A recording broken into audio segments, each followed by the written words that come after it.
मुझे लोगों ने बतौर निर्विरोध जैसा चुनाव लड़ाया। मेरे बहुत भारी बहुमत से मैं सरपंच बना था गांव का उस समय।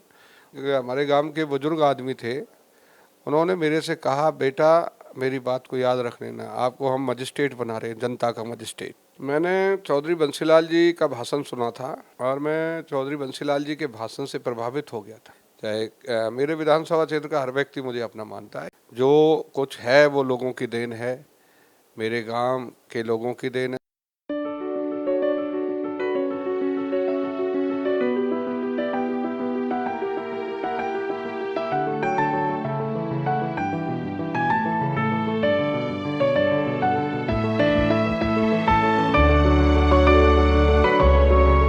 सभी को नमस्कार, राम राम। मैं कुलदीप खंडेलवाल, द विश्व प्रेम न्यूज और हरियाणा न्यूज फ्लैश।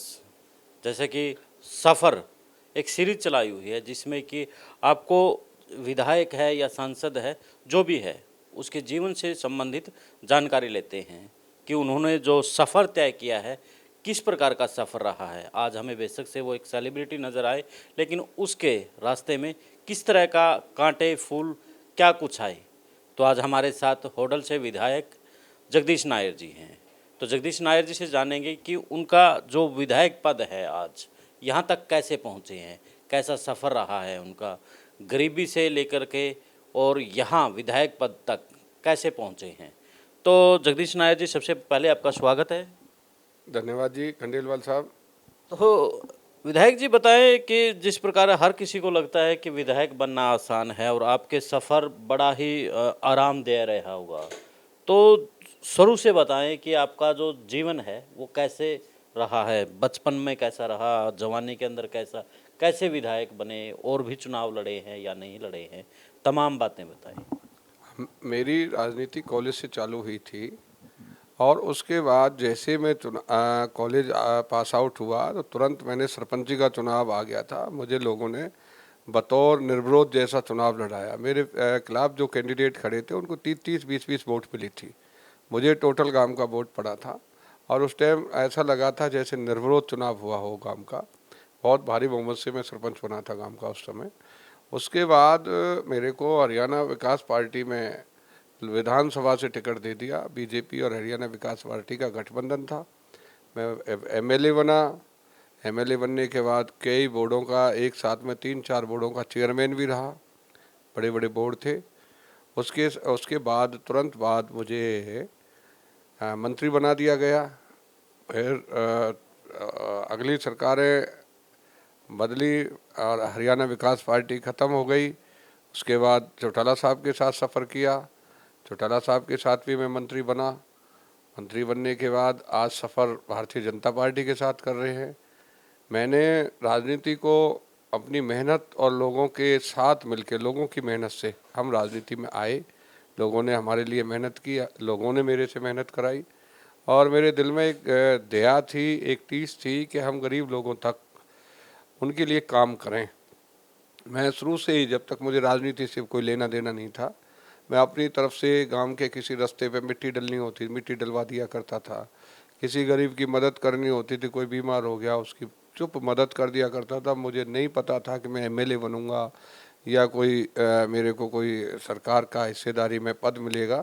मेरी कोई लालसा नहीं थी, लेकिन मेरे अंदर एक दया थी, वो आज भी है। मैं आज भी जो ना दयावान व्यक्ति हूँ। मेरे दिल में कोई बात आ जाती है, मैं उसे करने की कोशिश करता हूँ। तो आज तक का सफ़र बहुत अच्छा रहा। आज भारतीय जनता पार्टी की सरकार ईमानदारी से लोगों को न्याय दे रही है और उसका हिस्सा मैं भी हूँ भारतीय जनता पार्टी का। माननीय मुख्यमंत्री जी का मुझे बहुत अच्छा लगा। अच्छे आदमी हैं, ईमानदार व्यक्ति हैं और लोगों को 100% न्याय देना चाहते हैं। और इसके साथ साथ जो सफ़र चल रहा है, अच्छा सफ़र है। अच्छे नेता हैं, सज्जन नेता हैं, सच्चे लोग हैं और लोगों को ज़्यादा से ज़्यादा काम करके लुभावना चाहते हैं। कुछ पार्टियां ऐसी थी जो भाषणबाजी ज़्यादा करते थे, काम कम करते थे, लेकिन इन लोगों की कथनी करनी में बहुत बड़ा अंतर है। ये जो कहते हैं वो करते हैं। नायर साहब, आपसे जीवन के ऊपर ये इंटरव्यू है। तो जब सरपंच पद से आपको विधायक के लिए टिकट फाइनल हुई, वो कहानी बताएं, सरपंच से विधायक का जो टिकट मिला। मैं बता रहा हूँ, मेरी लोकप्रियता मेरे कामों से, मैं उस समय यंग था और इतनी मेहनत की, मैंने चुनाव से पहले ये कहलवा दिया था कि ये व्यक्ति आने वाला अगला विधायक बनेगा। मैंने जो ना लोगों का एक जुनून था, जोश था, जो आज के प्रदेश अध्यक्ष हैं, इनके खिलाफ एक अभियान था कि भाई इसको कौन रोक सकता है। उसके लिए हमें लोगों ने हथियार बनाया था और हम हथियार बन के आज भी इनके सामने मुकाबला कर रहे हैं, लड़ाई लड़ रहे हैं। और आज जो कुछ है वो लोगों की देन है, मेरे गांव के लोगों की देन है। सबसे पहले गांव इकट्ठा हुआ, गांव के युवा साथी इकट्ठे हुए, गांव के बुजुर्ग इकट्ठे हुए, उनकी एक सोच पैदा हुई थी जो मेरे अंदर नहीं थी कि मैं एमएलए बनूंगा। गांव के लोगों ने एक सोच पैदा की थी, वहाँ अत्याचार हो रहे थे लोगों के ऊपर, उनका अपमान हो रहा था, उसके खिलाफ लड़ाई लड़ने के लिए लोगों ने हमारे घर को चुना कि अच्छा घर है, ये अच्छे व्यक्ति हैं, इनके पिताजी अच्छे समाज सेवी व्यक्ति हैं। हमारा पिताजी कोई राजनीति में नहीं था, लेकिन गांव में एक अच्छे भले आदमी की संज्ञा उनको मिला करती थी और हमारी बिरादरी का एक मौजूद घर भी माना जाता था। और उनकी भलाई के कारण गांव के लोगों ने मुझे पसंद किया और उसके साथ साथ गांव के लोग आज भी मेरे साथ, मेरा गांव लगा हुआ है, मेरा एरिया लगा हुआ है। मेरे गांव के जो पड़ोसी गांव हैं वो सारे मुझे अपना बालक मानते हैं, अपना घर का सदस्य मानते हैं। चाहे मेरे विधानसभा क्षेत्र का हर व्यक्ति मुझे अपना मानता है। इसलिए मेरा सफ़र लोगों की मेहनत का सफ़र है, लोगों ने संघर्ष करके मुझे यहाँ तक पहुँचाया है, मैं उनका धन्यवाद करता हूँ। नायर साहब बताएं कि कैसा रहा बचपन आपका, जो आपके पिताजी हैं क्या कुछ करते थे, पढ़ाई के दौरान किस प्रकार की आपको दिक्कतें आई? मुझे कभी कोई दिक्कत नहीं आई। पिताजी हमारे एक छोटे से किसान से लेके वो फिर शिक्षा विभाग में उन्होंने सर्विस भी की और मुझे हमें बचपन में कोई दिक्कत नहीं, हमने बड़ा जो है ना आसानी से अपना खेल कूद के, हमें कभी महसूस नहीं हुआ, हमारे पिताजी ने हमें कभी महसूस नहीं होने दिया। अच्छी बातें वो कहा करते थे, मेहनत करो, पढ़ाई करो, आगे बढ़ो।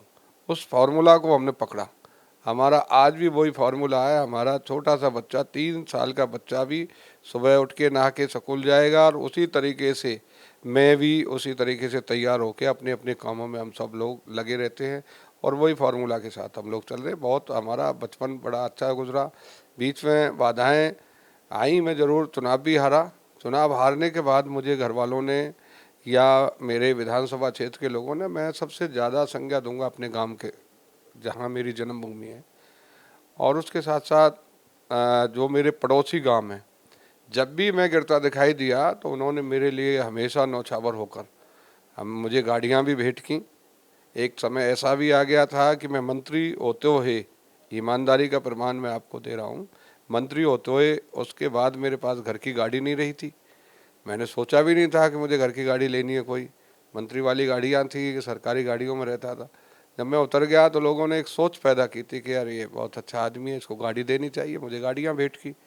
और आज भी मेरे गांव वाले जब भी कोई बातें आती हैं तो ये कह देते हैं कि भाई पैसे की चिंता नहीं करना, हमने आपको राजनीति में निकाला है और पैसे के लिए हम लोग खड़े हैं। तो वो मेरे माँ बाप के बराबर समान मेरा, उनकी चिंता रहती है चुनाव में कितना पैसा लगेगा, कहाँ से आएगा, कैसे आएगा, वो लोग लगाने की पूरा प्रयास करते हैं। आज तो मैं भी अपना जो मेरे पास होता है वो लगाता हूँ, लेकिन उसके साथ साथ मेरे जो लोग हैं वो मेरे दिल के जो है ना बड़े प्रिय लोग हैं, वो मेरे लिए न्यौछावर रहते हैं हमेशा।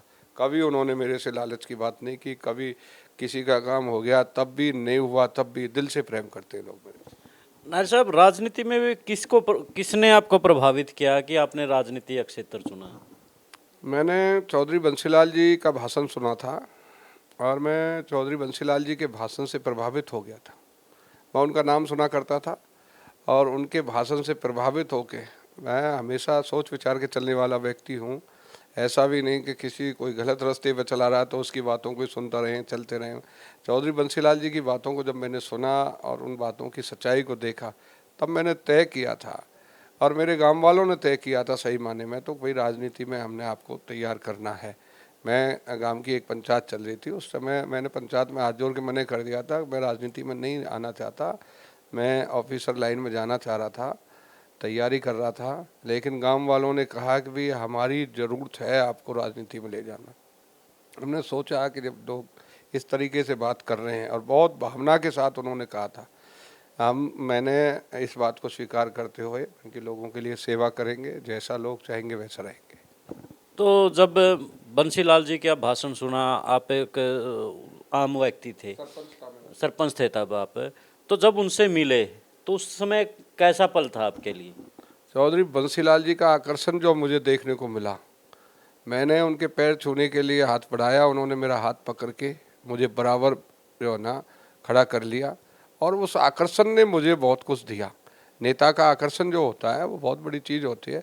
मैंने सुना था चौधरी बंसीलाल जी के बारे में किस्से कि चौधरी बंसीलाल जी इस तरीके के, बड़ा व्यवहार के साथ हंस के उन्होंने कहा, आज से आप जो है ना तैयारी करिए, आप राजनीतिक पार्टी में शामिल हो जाइए और काम करिए राजनीतिक पार्टी के लिए, मैं कह के जा रहा हूँ आपसे। उन्होंने इस तरीके की बातें मेरे से कही। माननीय चौधरी बंसीलाल जी ने, वो प्रदेश के मुख्यमंत्री नहीं थे वो, लेकिन पूर्व मुख्यमंत्री थे। उनकी बातों से प्रभावित होकर, मुझे पता भी नहीं था कि ये क्यों ऐसा कह रहे हैं, मैंने उसी दिन से जो ना पार्टी की मीटिंगों में जाना आना चालू कर दिया। जहाँ रैली जलसा जुलूस थे उनमें जाना आना चालू कर दिया। गांव के लोगों का एक जुनून था, मेरे नाम से लोग बैनर लगा के चलते थे, और उससे उसका रिजल्ट जो निकला वो ये निकला कि मुझे एमएलए बना दिया, टिकट ले आए। एमएलए बनने के बाद मुझे जल्दी मंत्री बना दिया, कई बोर्डों का चेयरमैन भी रहा। आज भी वही सफ़र चल रहा है। आज भी मैं माननीय मुख्यमंत्री महोदय जी का धन्यवाद करता हूँ, भारतीय जनता पार्टी में कृष्णपाल जी का, मुख्यमंत्री जी का, भारतीय और मेरे क्षेत्र के लोगों का।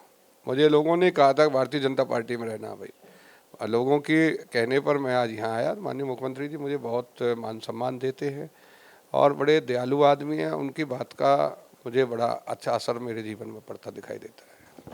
नायब साहब, अंतिम प्रश्न मेरा कि परिवार में भी आपके यानी कि आपकी धर्म पत्नी हैं, तो आपकी लव मैरिज थी, अरेंज मैरिज थी, और इसके अलावा जो आपने पढ़ाई के बाद अफसर बनने की बात कही, तो क्या कुछ अफसर बनने की बात थी, क्या मन में था आपके उस समय? मैं मेरा हमेशा सोच बड़ी रहती है, मैं बड़ी सोच का व्यक्ति रहा हूँ। मैं एचईएस की तैयारी मेरे दिमाग में थी, लाल बत्ती में बैठना है।